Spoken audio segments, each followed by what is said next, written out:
Did you all get wrung out? And if you were feeling like a damp squid, did you hang yourself up to dry? Run out after the meditation until we finish the meditation. Say again? I still run out from after the meditation. Okay. Did you do it again? Nothing first, nothing to escape. Okay. Did anybody feel better after having been all wrung out and getting the excess stale energy shifted? Okay.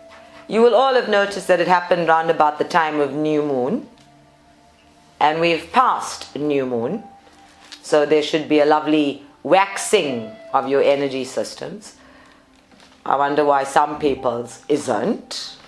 Retrograde Saturn.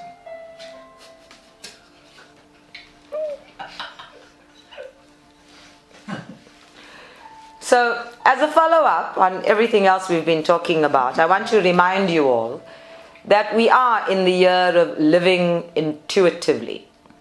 And for a long time, as people have been evaluated or assessed, particularly for career potential, HR officers and people who do the kind of, what do they call that? Psychometric testing in companies, corporations, have looked at people's intellectual quotients and then their emotional quotients, and hopefully not too far in the future, they will be looking at people's spiritual quotients. In other words, what is their PSI? What is their psychic intelligence or intuitive intelligence? We often talk about how the universe is an ever-expanding, self-balancing, self-maintaining, intuitive intelligence that is in fact a creative force. And I am always assuring you that wherever you are, this creative force will meet you there. It will be with you there. It will be on your side, whatever it is you are choosing to do. On the flip side of that, we've talked about how science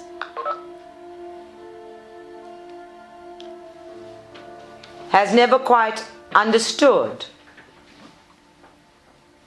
this intuitive intelligence, and by installing the Shiva statue in Geneva, they made the statement that there is this mysterious, unknown intelligence at play in the world. In our educational systems, the Americans were the first to implement a system called multiple intelligences, which within the educational framework focused on the understanding that some children were better equipped, more naturally inclined towards some subjects.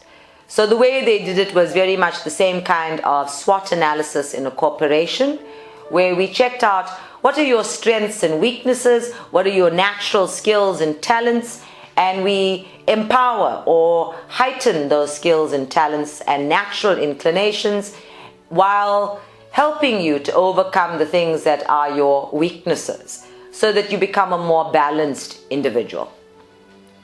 A lot of that work is not just scientific or educational, it's also intuitive. We do that automatically with ourselves, where we have to force ourselves to do the things we don't enjoy doing, the chore work, the tedious stuff, while we are very inspired about doing the work that comes naturally, that comes easily to us, the things that we have a natural affinity for. And then further down the spectrum, we have heard all about science and Google and Microsoft creating what we call artificial intelligence. Now, artificial intelligence has been around for a while. In fact, it's been around for so long that it is a study within universities at the moment, and there are several master's research projects underway in terms of to what extent is technology, very much so the devices we're holding in our hand, able to deliver artificial intelligence into our hands so that we ourselves become more intelligent in our work in the world. So on the one hand, we presuppose and we assume that artificial intelligence is being developed to serve humanity and humanity's interactions with each other. On the other, we know that it is a source of destruction And I think it was Einstein who said that when our technology far outstrips our intelligence, we're all in trouble. At this point in time, we live in a world where artificial intelligence has outstripped the intelligence of the collective consciousness, because so many people are running around as zombies and not quite as effective or as efficient in their thinking as artificial intelligence. The big development more recently is that they have developed what they called multiple intelligences for artificial intelligences. And this is a little bit scary for me, because what they've done is that they have created a system. They have created a system within which artificial intelligence is able to connect together. So we have what we call the umbrella effect. There is a focal point, an umbrella effect, that acts as a perceptual hub for all of the various kinds of artificial intelligences available in the world, or the various focal points of all of those artificial intelligences, and combines it in this multiple intelligences hub that acts as an umbrella for everything. And in this hub, what happens is that this multiple intelligences source, if you will, connects the dots, makes extrapolations, and produces emotions, feelings, intuitive inclinations that surpass human capacity. In other words, they have created a perceptual hub of multiple intelligences that is able to think holistically and respond, not react, respond holistically to a variety of artificial intelligences brought together. The only good thing about it is that you will be able to pull the plug on it, something we find very difficult to do with humanity. The scary part is that its primary outcome is to transcend thought. Now I get hysterical when I think about this. Is anybody getting with this program? Are you grasping these concepts? What they've effectively done is duplicated the human system of being meditative, and they've created a system where so many different intelligences, far more than any one human limited brain can contain, have come together to connect the dots intuitively, to transcend common thinking, and by connecting the dots, by being holistic in its approach, to create a multiple holistic transcendent awareness of what's going on, of what is. My mind boggles at what one can do with a device or a machine that processes information. This is what it's doing. It's a machine that processes information to create knowledge and create wisdom and integrate it in such a way that it gives you an ascended master knowledge or wisdom combined. Does it have a soul? No, it's a machine. That's what I thought. Yes. But in its holistic abilities, it is in fact duplicating or replicating all of the capacities of soul. If you gave it a whole lot of information about past lives and told it, this is your memory. And it's so easy to give a device memory these days, right? Yeah? Now figure out your future potential.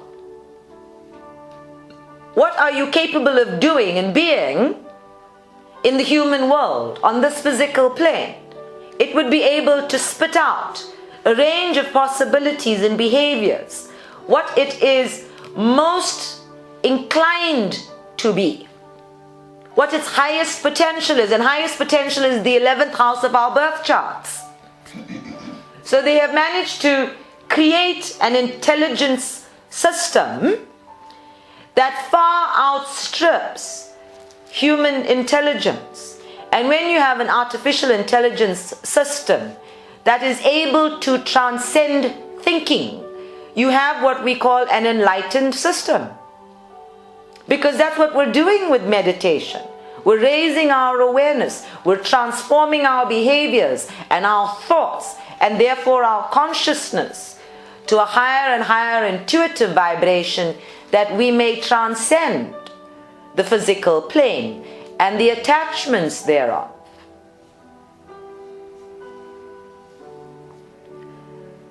As an aside to all of this, for everybody who falls asleep during meditations, I hope you have taken note of this understanding of transcend. To transcend, to actually shift out of a physical plane awareness and an awareness of the limitations of the physical body, and to merge, to move into harmony with that blissful state of being in complete oneness with all intelligence available in the universe, and to become aware of your own intelligence and co-creative force in that space is transcendence. And if they have created a machine, a system, not one machine, a system that can do that, while humanity turns into zombies, then the potential for restructuring the collective consciousness as we know it is immense. It would be the equivalent to launching a hydrogen bomb on every continent on the planet, energetically. So here's my excitement around this one. If a machine can do it, a machine that is structured and created by multiple minds, over 1,000 scientists with millions of experiments have been able to create a system that gathers information from different sources and then holistically work it together, harmonize it into an intuitive wisdom. If a machine can do it, why are we struggling? The programming of the machine is physical. It is encoded by a human brain that is in itself limited. And yet it has been taught. The program it's encoded with enables it, teaches it to think for itself, to overcome or transcend the program itself. So I've been playing on my iPad with this Spiral Painter Aura. It's an iPad app. And you can put in a name, you can put in any series of letters, and it will produce a mandala with beautiful light effects. A whole movie plays out in producing the mandala, and then it's there. And you can save the image, which I've been doing. And every name or sequence of letters or numbers that you put together, you can use that same one to create 100 different ones. So I put in Sonali's name and I had 100 mandalas. And then just to check what is the connection in this iPad app between the name that I'm using and the mandalas that I'm producing, I started again. I changed names, started again, I went right back to Sonali again, and I've started another 100. And all that tells me is that really it's not actually using the letters. It's not really using the letters that I've given it. It's just a nice marketing feature. Because then when I change the name, I can get another 100 of somebody else's name. And then I can put in the same name again. And each one I'll get a totally different mandala. And that's what's exciting about it for me. That every mandala is completely different. It goes up to 100 on one name.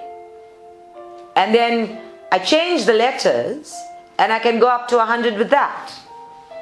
But if I just let it play, if I just kept pressing the button, it would change the letters and change the configuration of the spiral that it is producing for me again and again and again without ever replicating itself. No two mandalas are alike, and I've gone through over 300 of these now. I think that's awesome. I think that's amazingly creative. The colors and the combination of colors, bear in mind it's working with an entire palette of colors, but the colors are all the primary colors: green, blue, red, hints of yellow.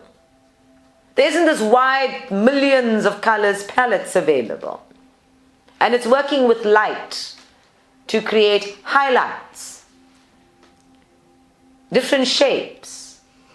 So I'm watching all of these variables come together to always give me a mandala, but such a wide variety. And I'm seeing the intelligence of this application at work. Really, all I have to do is press a button. It requires no thinking. It requires no application of my energy whatsoever. It's just doing the work. Such a simple thing, available at your fingertips to do the work for you. Minimum effort required. Minimum intelligence required.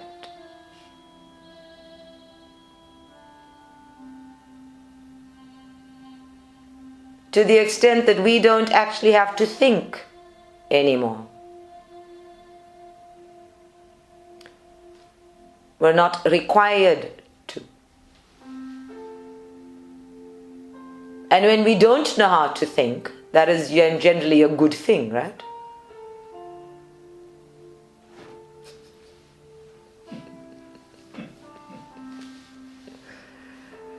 There's some controversy in that one. If we don't know how to think, then it's okay for us to have a device that does the thinking for us? No thinking required? Hell no! It scares me that so much of our life does not require thinking. No thought required. And in fact, that system of no thought required encourages us to not think in other areas of our lives where thinking is required. And silly as it sounds, I now have to ask people, did you think about that? I no longer say, what were you thinking? Because before that used to be my favorite question. What were you thinking? And I made the basic assumption that everybody thought about something before they went ahead and did it. Now I have to say, did you think about that? And if they say yes, then I can say, what were you thinking?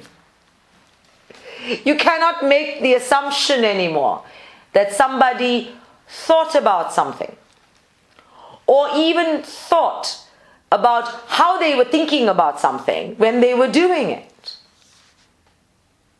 We have too many machines thinking for us. What do they call it on your PC? Plug and play.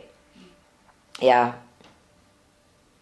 My mouse has a plug and play system. It has a mind of its own, I tell you.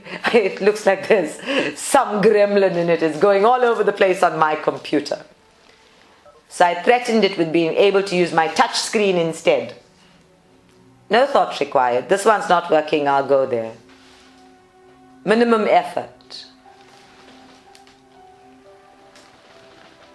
So we have to get into the habit of being aware of, are we in fact thinking at all? In this year of living intuitively and wanting to utilize our intuitive intelligence, we must check whether we are actually present, whether we are feeling, whether we are thinking, and then get down to doing. I find myself going back to basics in order to remind myself and others that the system described in A Course of Miracles, which is a classic in spiritual teachings, and in fact is based on the teachings of Jesus Christ, is that everybody is being something. And from that being something, we are doing something. And that doing, in turn, leads to having. It's not the other way around. It's not that I have this and then I can do that. We learn at school that you have to have this education and that degree to go and do that job and be that on a professional level. But really, if you look behind that, you have to be something to pursue any kind of career. You have to be something inside of yourself. You have to have some kind of character to pursue anything, to choose something, to be committed to it, to be disciplined about achieving it. Even the acquiring a degree or acquiring a job means that you must be something first. So, in A Course in Miracles, Jesus Christ is teaching that everybody must stop to feel, to sense, to know, what am I being? And now they have created artificial intelligences with the multiple intelligences hub that not only replicates being, but is able to transcend it. I want that on my phone. Who knows? I might be able to have a perfectly healthy relationship with an artificial intelligence's system. Who knows? Between it and I, we might be able to perceive spirit more accurately. We know that there are systems that will calculate your odds, right? Now imagine if this multiple intelligences hub could behave like a lifeguard. It could look at everything you've ever experienced in your entire lifetimes, across several lifetimes, put it all together and say, well, don't make that decision, here are your odds. Life's a gamble, no?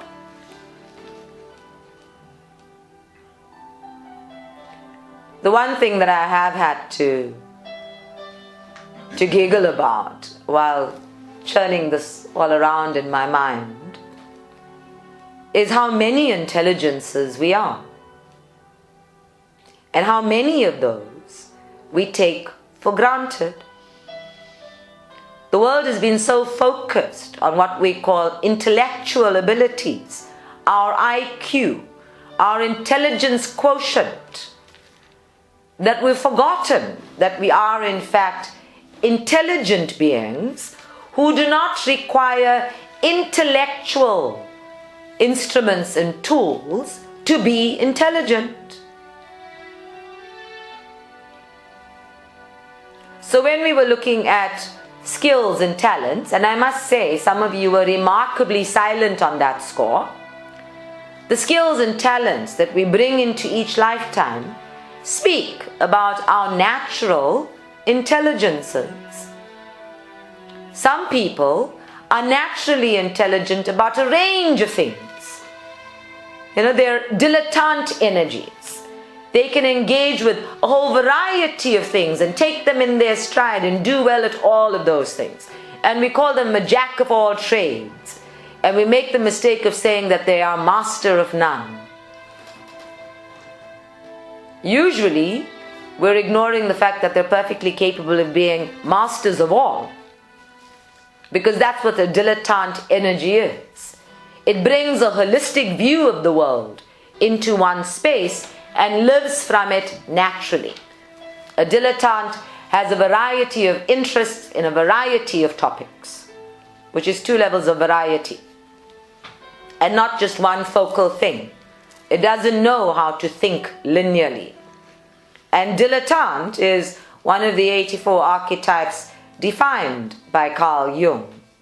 He also said it was one of the more fascinating archetypes in the collective consciousness because it had all of the potential of evolving and discovering a new variety and a new variety and a new variety as it grew.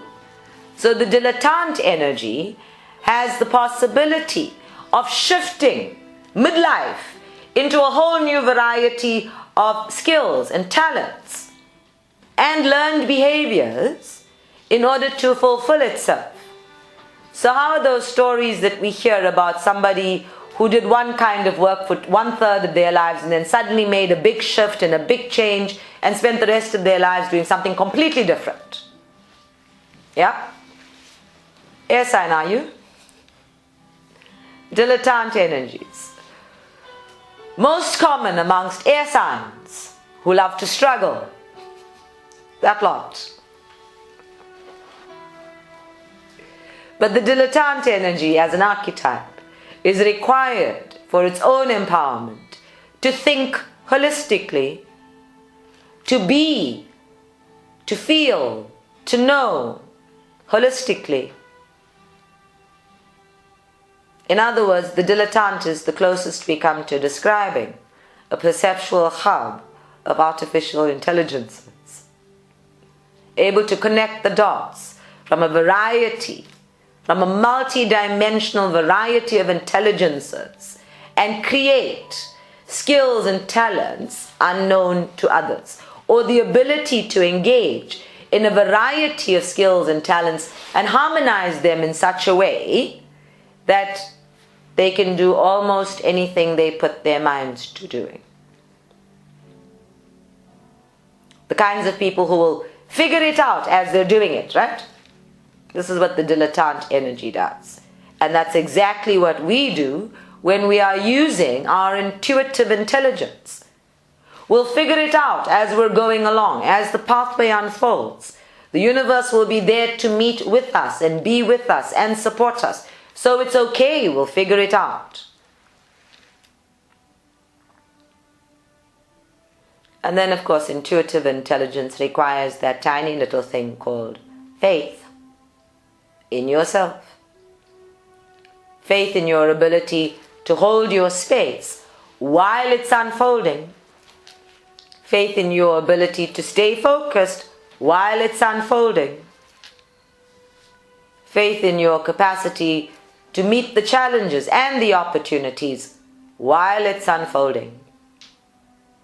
Not faith in your management of the unfolding. Not faith in control of the unfolding. But faith in managing yourself while it is unfolding. Did you get that? I said it 5 times now. Okay, just checking.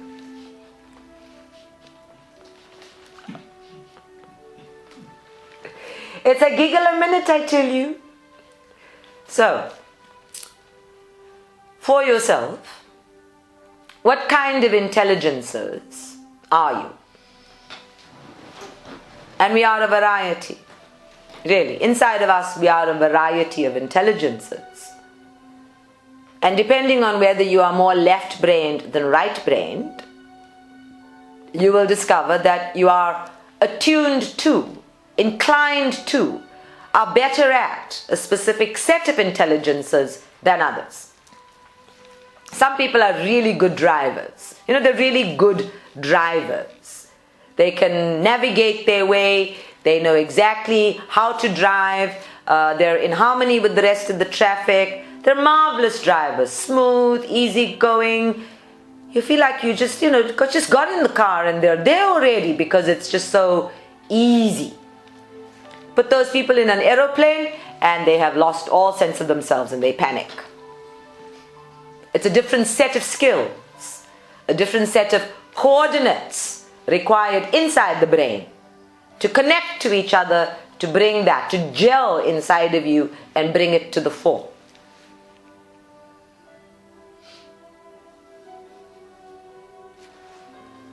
So how are you intelligent? Who is mathematically intelligent? Doesn't have to struggle with numbers. Numbers come naturally. Just think for yourself. Who is literacy intelligent? Adept with words, literature, reading, and the use of words. Who is financially intelligent other than Kubera Linga over there? Who else is financially intelligent? Has a natural affinity and a natural relationship with economics and money and the use of it. You know those people who, like, they have what we call the Midas touch. You give them something and they'll make money out of it. Because they see the world in those terms. They have a natural vision of the world in those terms. And it's not because they're steeped in transaction or they love money or anything like that.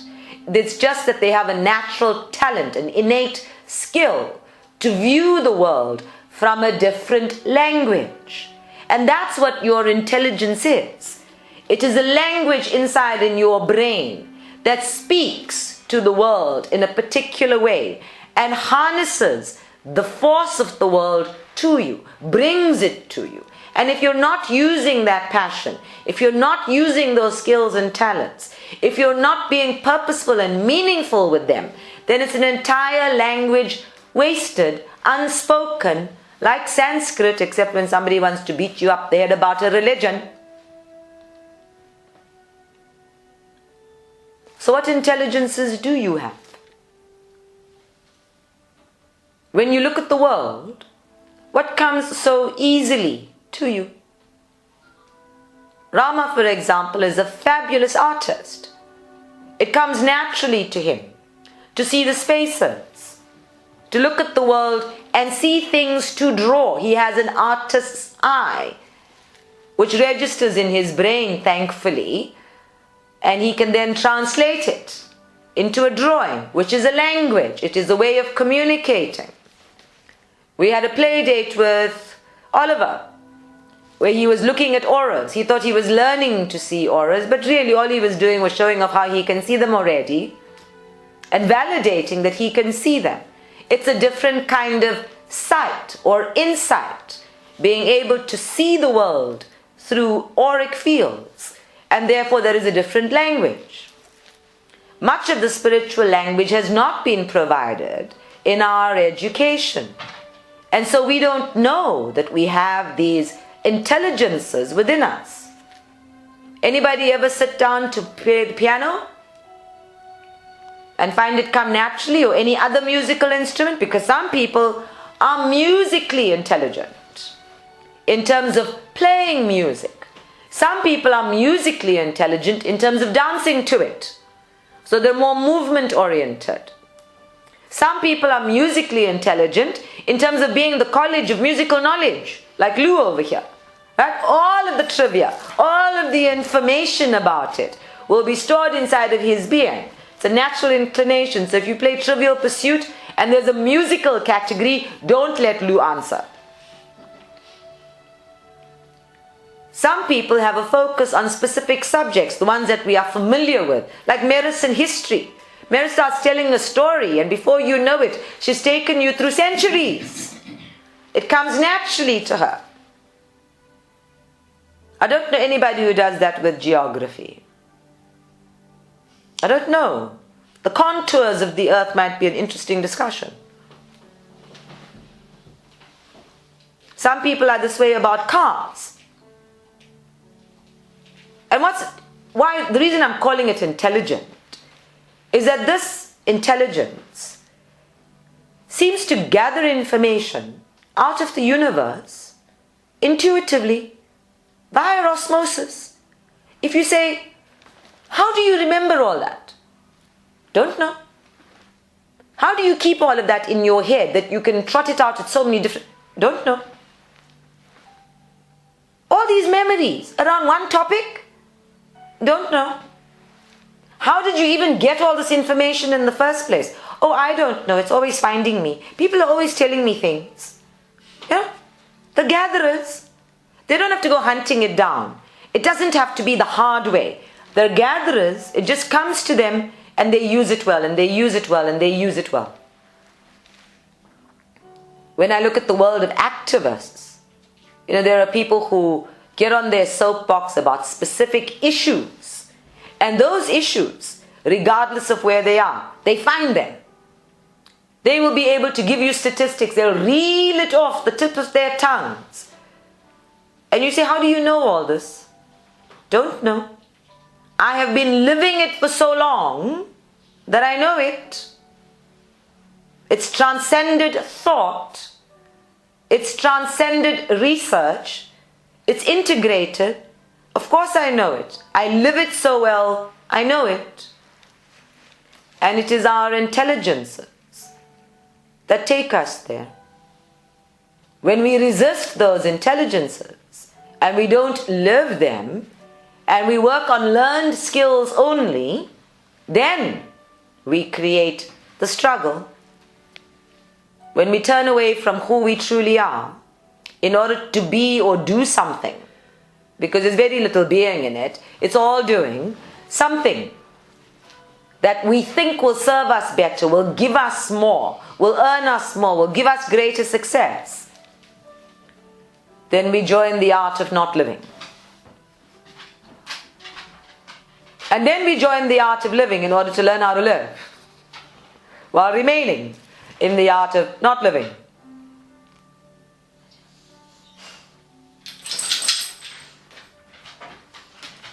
Everybody is born intuitively intelligent, or what one might call spiritually intelligent. We are all born with a quota of intuitive intelligence, and our limited physical bodies are created with sensory perceptual tools to serve our intuitive intelligence, our extrasensory perceptual skills, our ESP. And when Carl Jung described the collective consciousness and he created the archetype God, he said there are people who will have a God complex. They will set themselves up as the source of knowledge for all others. And that is an illusion. It is a delusion of grandeur. And then you will have the people who are teachers. Teachers will always be the ones who have something to say, something to show the world, but without the God complex. And the teachers are the ones who will bring everybody else to their intelligences, not God. Because God didn't create these intelligences. How can the intuitive intelligence of the universe create a limited space for itself to exist?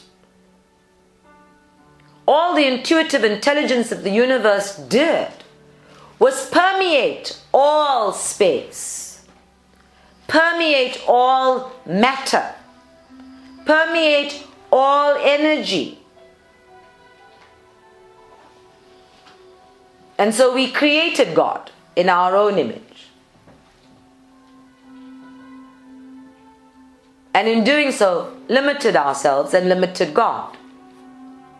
But if we stop for a moment and consider that we are replications of the systems of the universe itself, and you see your entire system working intuitively, naturally, inclined of its own accord towards your highest good, towards your health,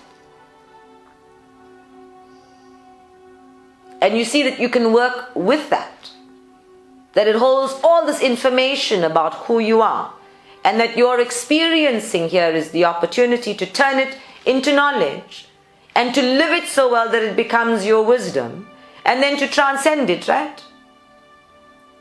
Isn't this what we were talking about on Tuesday? Absolute statements, eventually getting to a point of transcendence, so we don't actually have to have statements anymore. This intuitive intelligence is who we are.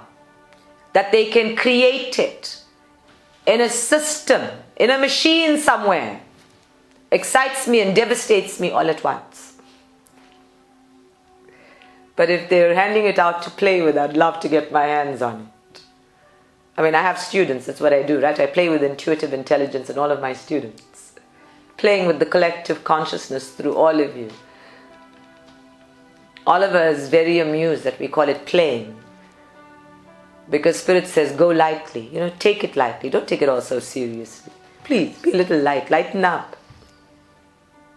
So we're playing in the fields of consciousness all the time. and everything that you choose to do with your life. All those skills and talents and intelligences that you are. You're here to enlighten the world with it, to make the world lighter with it, to bring more joy into the world with it. So please take some time to consider all of your intelligences, and there are always a variety available. When people say to me, so what am I supposed to do this lifetime? I'm completely flummoxed. I do not know how to answer them because they want one answer. And I say, but your potential is a multi-dimensional holistic thing. You know? If I put the earth in front of you and I stuck a pin on every point of it, that's your potential. Go pick something. What are you naturally inclined to? If you were a magnet, which pin would you be pulling out? And then of course I get that question. Well, I don't know if I should be a teacher or a doctor or a lawyer. And immediately you know that the thinking, the consciousness is limited. The intelligences have been limited. So we need to expand our consciousness of ourselves, our awareness of ourselves as thinking consciously beings, and expand our awareness of how we're thinking. Where are we thinking from? What are we using for this thinking? Is it coming naturally? Is it flowing smoothly? Is this an ability, a capacity that I innately have? Is it learned behavior? And have I mastered this learned behavior now that I have integrated it? And of course, are there learned behaviors that are sitting inside of you and you haven't used them in a while and you have forgotten that you know it? Right? That only gets to happen when you get a certain age, I think. 50 and over, okay. Us over 50-year-olds will have behaviors or skills that we've learned and forgotten we know. So, it's like riding a bicycle. Try it and it's not like riding a bicycle. People fall over when they try to ride a bicycle for the first time after a long time. Whoever came up with that cliche obviously never tried to ride a bicycle for the first time in 20 years. Why is the music getting louder?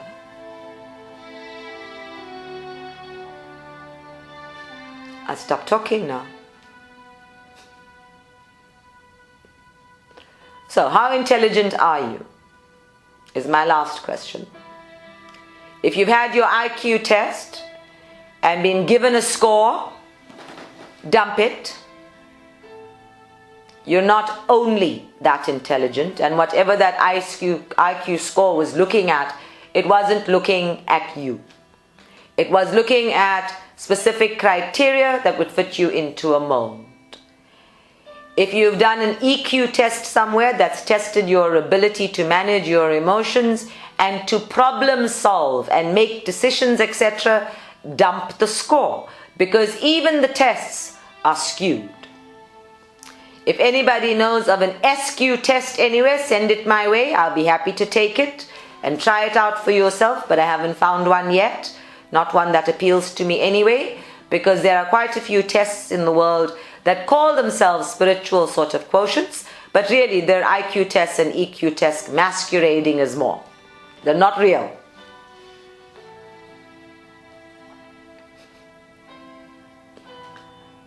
How else would we test your intuitive intelligence?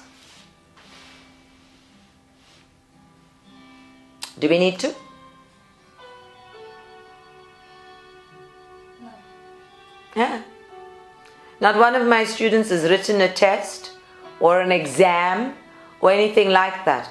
We tried doing a test with the Back to Basics group. It didn't go down so well, I tell you.